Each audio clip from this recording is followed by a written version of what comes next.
नमस्कार दोस्तों, LDC cracker में आपका बहुत बहुत स्वागत है। आज हम लोग देखेंगे पार्ट 9 और हम लोग कंटिन्यू देख रहे हैं अभी वर्क्स मैनुअल का एमसीक्यू क्वेश्चन यानी मल्टीपल चॉइस क्वेश्चन, वो भी रेफरेंस के साथ देख रहे हैं। दोस्तों ये हमारा चैप्टर 2 जो चल रहा था उसका लास्ट वीडियो है। वर्क्स मैनुअल का चैप्टर 2 अभी हम लोग लगातार देख रहे थे और ये चैप्टर 2 का लास्ट वीडियो है। कल से यानी पार्ट जो 10 आएगी वो आएगी चैप्टर 3 का। दोस्तों चैप्टर 3 स्टार्ट हो गया कल से और चैप्टर 3 का जो आएगा वो वीडियो नंबर 10 होगा यानी पार्ट नंबर 10 होगा। तो चलिए प्रश्न स्टार्ट करते हैं। दोस्तों यदि टेस्ट की बात करें तो अगला जो टेस्ट होगा हमारा एलडीसी क्रैकर ऐप पे जो टेस्ट होने वाली है, अगला जो होगा वो 29/1/2026 को टेस्ट होगा और वो होगा बृहस्पतिवार को यानी थर्सडे को। और ये जो टेस्ट होगा दोस्तों वो जीसीसी का टेस्ट होगा, जीसीसी का। नेक्स्ट जो टेस्ट होगा वो 31 नेक्स्ट जो टेस्ट होगा वो 31/1/2026 को जो होगा वो होगा हमारा ब्रिज का लास्ट टेस्ट होगा, हमारा ब्रिज का लास्ट टेस्ट होगा और वो होगा चैप्टर 10, 11, 12, 13, सब छोटा छोटा चैप्टर है दोस्तों, 13 और 14। इसमें थोड़ा सा 11 चैप्टर अच्छा है, बाकी सब बहुत छोटे छोटे चैप्टर हैं। तो एक साथ इसको कंबाइंड करके और लास्ट टेस्ट ब्रिज का हो जाएगा। तो ये हमारा हो जाएगा 31/1/2026 को। और 1 फरवरी को जो टेस्ट होगी हमारा 1/2/2026 को जो टेस्ट होगी वो होगा आपका पीवे का और वो होगा चैप्टर 4 यानी टर्नआउट और कर्व का टेस्ट होगा 1 फरवरी को। तो ये 3 डेट याद रखिए दोस्तों और तैयारी में लग जाइए अभी से। इसका एमसीक्यू भी हम एलडीसी क्रैकर ऐप पे अपलोड कर देंगे, वहाँ से आप उसको दे सकते हैं पढ़ के, तो थोड़ा और आपका बूस्टअप होगा। चलिए आज के पहले प्रश्न पे आते हैं। पहला प्रश्न हमारा कह रहा है solar lamp are commonly used in, यानी आंसर हो जाएगा हमारा street light, garden, colony roads, gate lodge में सोलर लैंप का प्रयोग किया जाता है। कहाँ लिखा हुआ है? देखिए पारा नंबर 230 में एनर्जी एफिशिएंसी में ही लिखा हुआ है solar lamp can be used in street light in colony, garden, gates, lodge ETC। यहाँ हम लोग प्रयोग करते हैं इसको। और कुछ फिगर भी दिया हुआ, देखिए सोलर लैंप इन गार्डन का फिगर दिया हुआ है, solar lamp for the colonies roads के लिए दिया हुआ है। अगला प्रश्न है हमारा use of active solar system, Hindi में समझते हैं इसको। एक्टिव सोलर सिस्टम का उपयोग करने से क्या कम होता है? तो आंसर हो जाएगा electricity demand from state government हमारा कम हो जाता है। कहाँ लिखा हुआ है? पारा नंबर 230 में आ जाइए और पॉइंट नंबर ए पढ़ते हैं। कह रहा solar panels may be installed on the top of the buildings which will help in the creation of renewable energy and reduce the demand of electricity from the state government. State government से electricity जो हम लोग demand करते हैं वो क्या हो जाता है? रिड्यूस हो जाता है। अब आते हैं अगले प्रश्न में, और जो हम एनेक्सियर स्क्रीन पर ला रहे हैं दोस्तों, ये चैप्टर 2 का सबसे इंपॉर्टेंट एनेक्सियर है। चैप्टर 2 का सबसे इंपॉर्टेंट एनेक्सियर है 2.1, जो एग्जाम में सबसे ज़्यादा प्रश्न यहीं से आते हैं। तो आप इसको अच्छे से देख लीजिएगा। प्रश्न पढ़ते हैं। प्रश्न कह रहा है प्लिंथ की न्यूनतम ऊंचाई कितनी होनी चाहिए? Minimum height of plinth should be. ये तो कॉमन क्वेश्चन है, बहुत आता है एग्जाम में ये प्रश्न, यानी ये प्रश्न को आप VVI कह सकते हैं। कहाँ दिया हुआ है? देखिए एनेक्सर 2.1 यानी minimum size and width of different component of the building. Building का डिफरेंट कंपोनेंट का मिनिमम साइज दिया हुआ है, जिसमें है हाइट ऑफ प्लिंथ लिखा हुआ है। Minimum requirement not less then 450 mm from surrounding GL का मतलब ग्राउंड लेवल से 450 mm से कम नहीं होना चाहिए। तो ये हमारा आंसर हो जाएगा 450 mm। अगला प्रश्न है minimum area of habitable room, रहने योग्य कमरे का न्यूनतम क्षेत्रफल कितना है? तो आंसर हो जाएगा दोस्तों 9.5 स्क्वायर मीटर इसका न्यूनतम क्षेत्रफल होना चाहिए। कहाँ लिखा हुआ है? देखिए लिखा हुआ है हैबिटेबल रूम का मिनिमम एरिया ये है, क्योंकि ऊपर हेडलाइंस में ही मिनिमम रिक्वायरमेंट, तो एरिया मिनिमम कितना होना चाहिए? 9.5 स्क्वायर मीटर इसका क्या होना चाहिए? मिनिमम एरिया होना चाहिए। विड्थ कितना होना चाहिए? 2.40 रहने योग्य कमरे का विड्थ होना चाहिए। और हाइट कितना होना चाहिए? 2.75 इसका हाइट होना चाहिए। और ये सब जो सारे डाटा प्रोवाइड करा रहे हैं एज पर NBC 2016 का प्रोविज़न के हिसाब से प्रोवाइड हो रही है, यानी उसमें ये मेंशन है। अगला प्रश्न है हमारा और बहुत इजी है, देखिए। Minimum width of habitable room, अभी हम लोग डिस्कस किए थे, रहने योग्य कमरे की न्यूनतम चौड़ाई कितनी होगी। न्यूनतम चौड़ाई कितनी होगी, 2.4 मीटर होगी। कहाँ दिया हुआ है, देखिए हैबिटेबल रूम का विड्थ देखिए दिया हुआ है 2.4 मीटर, तो आंसर हो जाएगा हमारा 2.4 मीटर। हाइट कितनी होनी चाहिए, 2.75 इसकी हाइट होना चाहिए। मेन दोस्तों याद रखिए, एरिया और हाइट ज़्यादा एग्जाम में आते हैं। अगला प्रश्न है हमारा, minimum height of habitable room, रहने योग्य कमरे की न्यूनतम ऊंचाई कितनी है।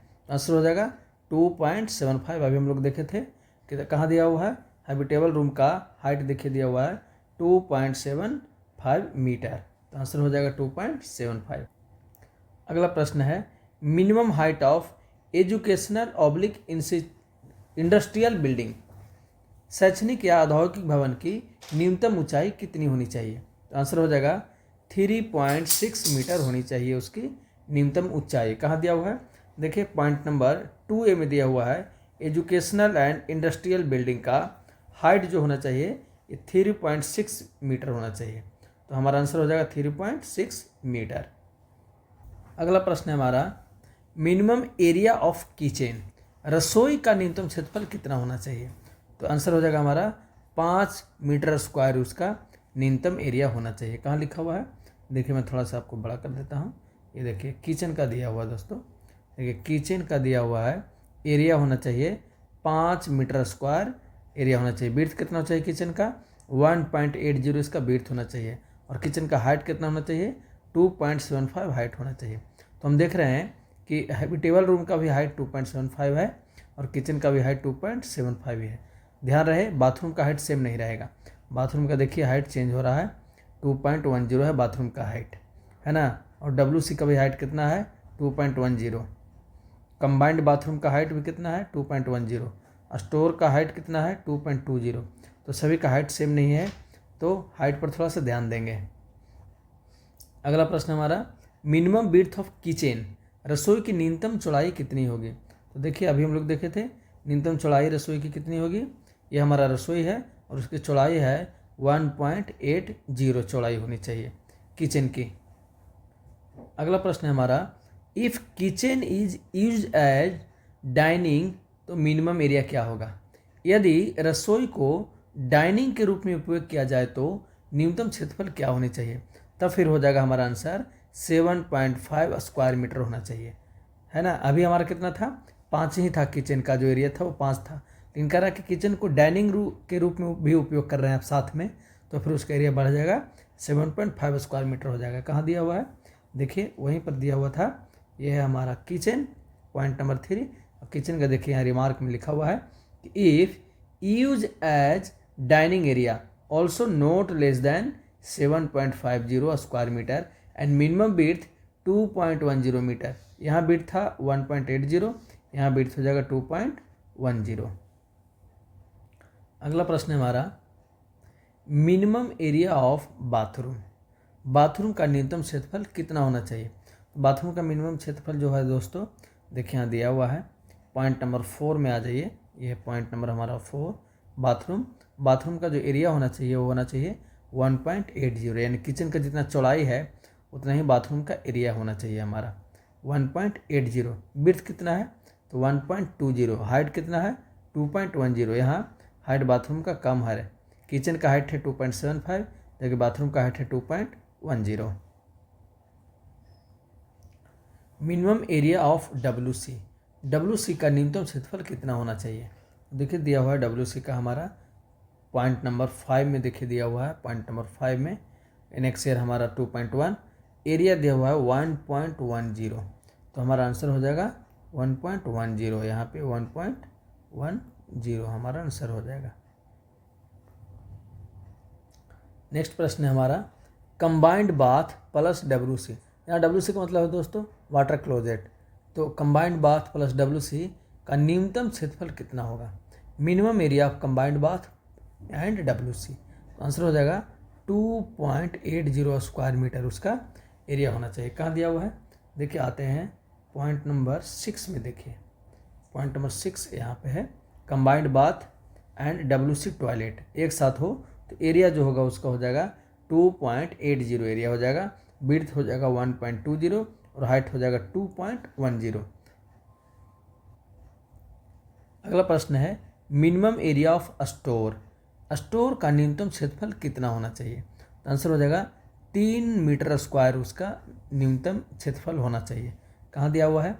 देखिए आ जाइए पॉइंट नंबर 7 में, एनेक्सर 2.1 का ही पॉइंट नंबर 7 दिया हुआ। एरिया होना चाहिए 3 स्क्वायर मीटर और विड्थ कितना होना चाहिए? ये नोट रिस्ट्रिक्टेड है।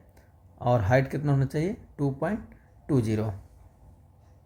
अगला प्रश्न हमारा minimum size of private garage, निजी गैरेज का न्यूनतम आकार क्या होना चाहिए? तो उसका आकार होना चाहिए 3/6 मीटर होना चाहिए उसका आकार। कहाँ दिया हुआ है? देखिए हमारा मिनिमम गैरेज का देखिए एरिया दिया हुआ दोस्तों, ये हमारा गैरेज है, पॉइंट नंबर 8 हमारा गैरेज है। और गैरेज का देखिए एरिया दिया हुआ है 3x6 मीटर स्क्वायर। और क्या है? ये प्राइवेट गैरेज है। प्राइवेट गैरेज का एरिया हमारा दिया हुआ है 3x6 मीटर। अगला प्रश्न है minimum width of residential staircase, आवासीय सीढ़ी की न्यूनतम चौड़ाई कितनी होनी चाहिए? और दोस्तों मैं बता दूं कि ये एग्जाम में आया हुआ प्रश्न है, यानी ये VVI प्रश्न हो जाता है, या इसको आप कह सकते हैं PYQ क्वेश्चन। ये एग्जाम में 1-2 बार आ चुका है। तो आंसर हो जाएगा हमारा यहाँ पे 1 मीटर होना चाहिए उसकी चौड़ाई, विड्थ होनी चाहिए। कहाँ दिया हुआ है? आ जाइए नीचे रेसिडेंशियल स्टेयर में, ये देखिए हमारा है स्टेयर केस, ये हमारा स्टेयर केस। और स्टेयर केस का देखिए रेसिडेंशियल का मिनिमम क्लियर विड्थ लिखा हुआ है सभी का अलग अलग। रेसिडेंशियल का है 1 मीटर, असेंबली का है 2 मीटर, और एजुकेशनल इंस्टीट्यूट है, एजुकेशनल का है 1.50 और इंस्टीट्यूट का है 2। तो हमारा रेसिडेंशियल के बारे में पूछा था तो हो जाएगा 1 मीटर। अगला प्रश्न है width for assembly buildings, minimum staircase width for assembly buildings, assembly भवन में सीढ़ी की न्यूनतम चौड़ाई कितनी होनी चाहिए? तो अभी लोग डिस्कस किए थे कि 2 मीटर होना चाहिए, रेसिडेंशियल में 1, असेंबली में 2। कहाँ दिया हुआ है? आ जाइए थोड़ा सा नीचे और देखिए स्टेयर केस हमारा है, स्टेयर केस रेसिडेंशियल में 1 और असेंबली में 2 दिया हुआ है। तो ये हमको याद करना है, एजुकेशनल में 1.5 और फिर इंस्टीट्यूट में 2। अगला प्रश्न है minimum width of stair tread is, tread की न्यूनतम चौड़ाई कितनी होनी चाहिए? तो देखिए लिखा हुआ दोस्तों, ये आंसर होना चाहिए 300 mm होना चाहिए इसका न्यूनतम चौड़ाई ट्रेड्स की।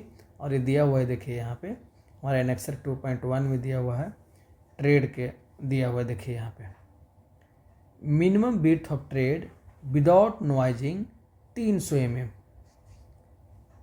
देखिए minimum width of tread without nosing 300 mm होना चाहिए। अगला प्रश्न है हमारा maximum height of riser, riser की अधिकतम ऊंचाई कितनी होती है? तो इसका होती है 150 mm राइजर की अधिकतम ऊंचाई होती है। कहाँ दिया हुआ है? तो आ जाइए नीचे देखते हैं हम यहाँ पे, देखिए हमारा लिखा हुआ है maximum height of riser shall be 150 mm, है ना। ट्रेड्स का विड्थ हमारा दिया हुआ था 300 mm और राइजर का हाइट कितना होता है? 150 mm होता है। अगला प्रश्न हमारा मैक्सिमम नंबर ऑफ राइजर पर फ्लाइट, एक फ्लाइट में अधिकतम कितने राइजर हो सकते हैं? तो आंसर हो जाएगा एक फ्लाइट में 12 से ज़्यादा राइजर नहीं होते हैं। कहाँ दिया हुआ है?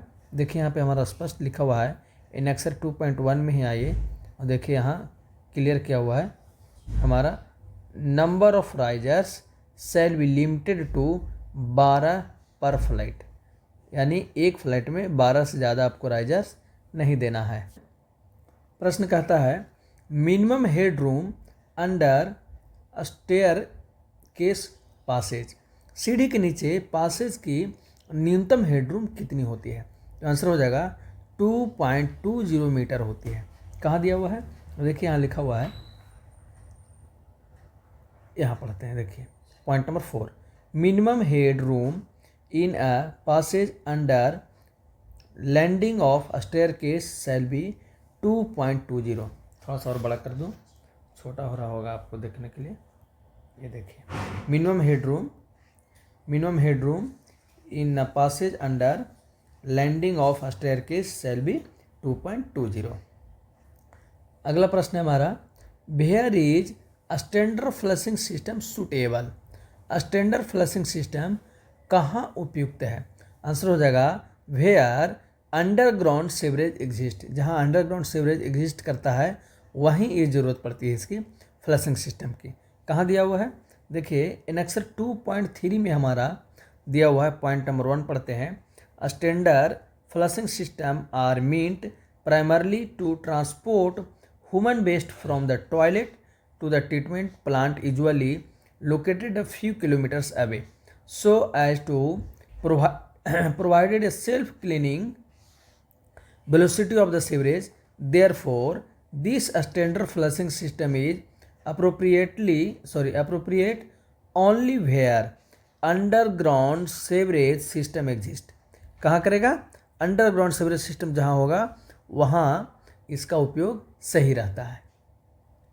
अगला प्रश्न है हमारा, septic tank is what type of system. Septic tank किस प्रकार की प्रणाली है? आंसर हो जाएगा ऑन साइट डिस्पोजल प्रणाली है। ये कहाँ दिया हुआ है? देखिए एनेक्सर 2.3 में ही दिया हुआ है। पॉइंट नंबर 2 में modern septic tank system is an on site disposal method. Clear लिखा हुआ है, ऑन साइट डिस्पोजल मेथड है हमारा ये। अगला प्रश्न है हमारा, minimum retention of the septic tank. और ये प्रश्न हमारा है VVI, क्योंकि एग्जाम में आया हुआ प्रश्न है। सेप्टिक टैंक का न्यूनतम रिटेंशन पीरियड कितना होता है? आंसर हो जाएगा 30 डेज इसका मिनिमम रिटेंशन पीरियड होता है। लिखा हुआ कहाँ है?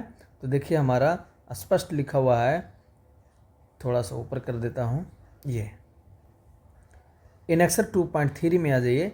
Point number 3, A minimum retention of 30 days is required for anaerobic digestion, while a septic tank provide retention only for 2 to 7 days, and hence the effluent from the septic tank must have, it means the treatment of the soak pit। चलिए तो हमारा answer हो जाएगा कितना? 30 days हो गया। अगला प्रश्न है हमारा, main treatment of septic tank effluent. Septic tank के इफ्लुएंट का मुख्य उपचार कहाँ होता है? आंसर हो जाएगा सॉक पिट में या फिल्टर बेड में। कहाँ दिया हुआ है? देखिए एनेक्सर 2.3 में ही है। पॉइंट नंबर 2 का यहाँ से पढ़िए। Anaerobic digestion of the settled sludge occurs in its bottom zone and the supernatant has to undergo treatment यानी secondary in a soak pit और फिल्टर बेड। कहाँ होता है? सॉक पिट और फिल्टर बेड में इसका ट्रीटमेंट होता है। तो आंसर हो जाएगा हमारा soak pit and filter bed. अगला प्रश्न है हमारा, in buildup area suitable system क्या है? बिल्डअप एरिया में सेप्टिक टैंक के स्थान पर क्या उपयुक्त है? तो आंसर होगा बायो टैंक या बायो डिजेस्टर उपयुक्त है। कहाँ लिखा हुआ है? देखिए एनेक्सर 2.3 में दिखा हुआ है। पॉइंट नंबर 2 में यहाँ से पढ़ते हैं। इन बिल्डअप एरिया और in all other areas where a soak pit या filter beds are not feasible, bio tank या bio digester system would be appropriate. क्या लगाना है आपको? बायो डिजेस्टर या बायो टैंक लगाना है यदि वो सेप्टिक टैंक नहीं है तो। अगला प्रश्न हमारा, in water scarce area focus should be on. कम जल उपलब्धता वाले क्षेत्र में किस पर जोर दिया जाता है? तो जोर दिया जाता है वाटर कंजर्वेशन पर जोर दिया जाता है, जहाँ वाटर की कमी हो वहाँ। कहाँ लिखा हुआ है? देखिए एनेक्सर 2.3 का पॉइंट नंबर 4 में लिखा हुआ है। यहाँ से पढ़ते हैं। There is a general shortage of water supply in India and in some part even drinking water is scarce, therefore it has to be seen that water is conserved to the maximum extent possible. जितना हो सके क्या करना है? Water को conserve करना है। अगला प्रश्न है, is septic tank suitable in high water table area. High water table क्षेत्र में सेप्टिक टैंक उपयुक्त है? तो आंसर होगा नो, उपयुक्त नहीं है, यानी इसकी ज़रूरत नहीं है। कहाँ दिया हुआ है? एनेक्सर 2.3 में ही दिया हुआ है दोस्तों। पॉइंट नंबर 5 में पढ़ते हैं यहाँ से। Hence these are not usually suitable where water table are high और where ground slope are flat. जहाँ वाटर टेबल हाई है और ग्राउंड स्लोप फ्लैट है वहाँ आपको सेप्टिक टैंक देने की ज़रूरत नहीं है। अगला प्रश्न है हमारा, if no underground sewerage in buildup area. Underground sewerage ना होने पर बिल्डअप एरिया में क्या अपनाएं? आंसर हो जाएगा बायो टैंक अपनाएं या बायो डिजेस्टर अपनाएं। कहाँ दिया हुआ है? देखिए पॉइंट एनेक्सर 2.3 में ही पॉइंट नंबर 6 का दिया हुआ है, where and underground sewerage system is not available if build-up area or in all other area where sock pit और filter beds are not feasible, bio tank या बायो डिजेस्टर को क्या करना है? आपको उपयोग करना है। दोस्तों हमारे चैनल LDC क्रैकर को सब्सक्राइब कर लीजिए ताकि जो भी हम वीडियो बनाएं आपके पास उसका नोटिफिकेशन पहुंचे और आपको पता चले कि नई वीडियो आ गई है। चलिए प्रश्न पढ़ते हैं। प्रश्न कहता है, suitable system for road side station. सड़क किनारे स्टेशन पर कौन सी प्रणाली उपयुक्त है? आंसर होगा बायो टैंक या सेफ्टी टैंक, दोनों में से कोई लगा सकते हैं सड़क के किनारे ज़रूरत है तो। कहाँ दिया हुआ है? देखिए एनेक्सर 2.3 में ही दिया हुआ है पॉइंट नंबर 6 का। ये देखिए टेबल में point number 2, on road side station और इन सेपरेटली इनहेबिटेटेड स्टेशन। तो कह रहा है क्या लगाना है आपको? बायो टैंक या बायो डिजेस्टर लगाना है और सेप्टिक टैंक लगाना है आपको। ये किस कंडीशन में लगाना है? तो यहाँ कंडीशन ऊपर में दिया हुआ है, where and underground sewerage system is not available. Underground sewerage system यदि अवेलेबल नहीं है तो ये सब सारे नियम को हम लोगों को फॉलो करना है। रोड साइड स्टेशन में बायो टैंक की ज़रूरत पड़ेगी। अगला प्रश्न है हमारा, प्रीफर्ड यूरिनल टेक्नोलॉजी। यूरिनल के लिए कौन सी तकनीक बेहतर है? तो दोस्तों वाटरलेस टेक्निक या सेंसर बेस्ड टेक्निक ज़्यादा बेहतर है यूरिनल के लिए। कहाँ दिया हुआ है? एनेक्सर 2.3 में देखिए point number 3, in the case of urinals waterless या सेंसर बेस्ड यूरिनल में बी प्रेफर्ड। कैसा लगाना है आपको? वाटरलेस लगाना है या सेंसर बेस्ड यूरिनल्स आपको यूज करना है। अगला प्रश्न है हमारा, sanitise toilet system for railway. Railway के लिए स्वीकृत सैनिटाइज टॉयलेट सिस्टम कौन से हैं? तो आंसर हो जाएगा फ्लश वाला भी है, सेवर्स, सेफ्टिंग और बायो टैंक। ये सारे क्या हैं? हमारे सैनिटाइज टॉयलेट सिस्टम है जो हम रेलवे में प्रयोग करते हैं। कहाँ लिखा हुआ है ये सारे के बारे में? तो देखिए एनेक्सर 2.3 में का पॉइंट नंबर 3 पढ़ते हैं, यहाँ से स्टार्ट करते हैं। On flush toilet with underground sewerage, flush toilet with septic tank system with soak pit, filter bed और the septic tank filters and bio tank, biodigester are sanitised toilet system for use on Indian railway. किसके लिए उपयोग होता है ये सारे चीज़? तो Indian railway के लिए हम लोग उपयोग करते हैं इतने सारे। अगला प्रश्न है हमारा, hospital and control office building should be design to. अस्पताल और कंट्रोल ऑफिस भवनों को किसके लिए डिजाइन किया जाना चाहिए? आंसर हो जाएगा दोस्तों with stand highest probable earthquake force के अनुसार इसको क्या करना है? बनाना है कि अर्थक्वेक का उस पर प्रभाव ना पड़े। कहाँ दिया हुआ है? थोड़ा सा मैं ऊपर कर देता हूँ इसको। ये देखिए हमारा लिखा हुआ है एनेक्सर 2.4 में लिखा हुआ है, पॉइंट नंबर 1 ही है हेडलाइंस। करा hospital, control office, buildings, water tank and electrical sub station should be specially design to withstand highest probable earthquake force with minor damage so that functioning of the activities can continue unhampered। तो answer हो जाएगा हमारा कैसे बनाना है? Highest probable earthquake force के अनुसार आपको बनाना है।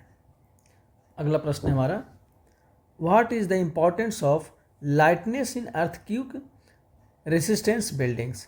भूकंप प्रतिरोधी भवनों में हल्केपन यानी लाइटनेस का क्या महत्व है?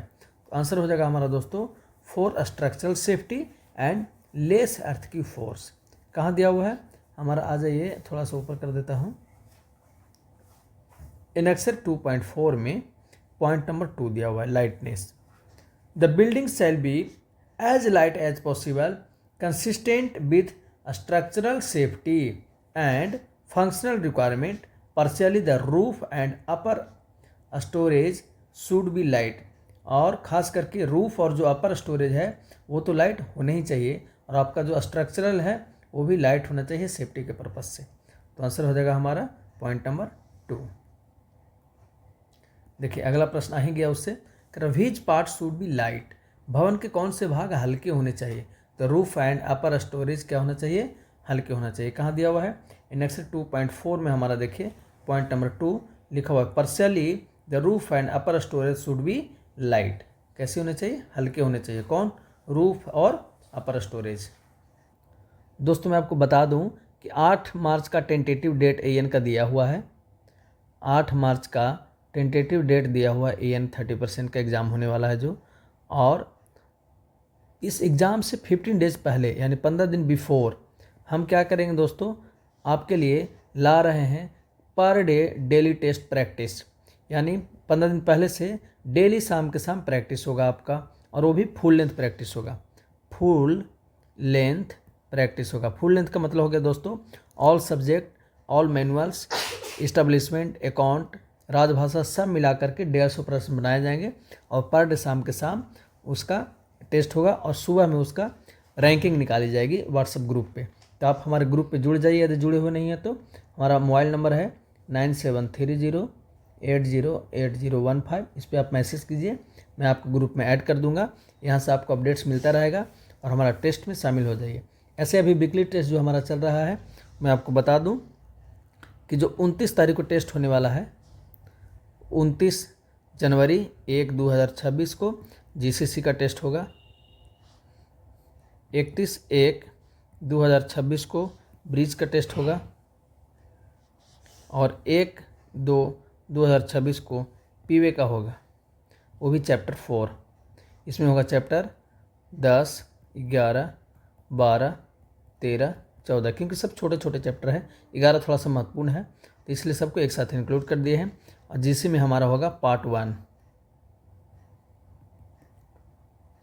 वीडियो देखने के लिए बहुत बहुत धन्यवाद। कल जो हम लेकर के आएंगे वो चैप्टर 3 का रहेगा पार्ट 10।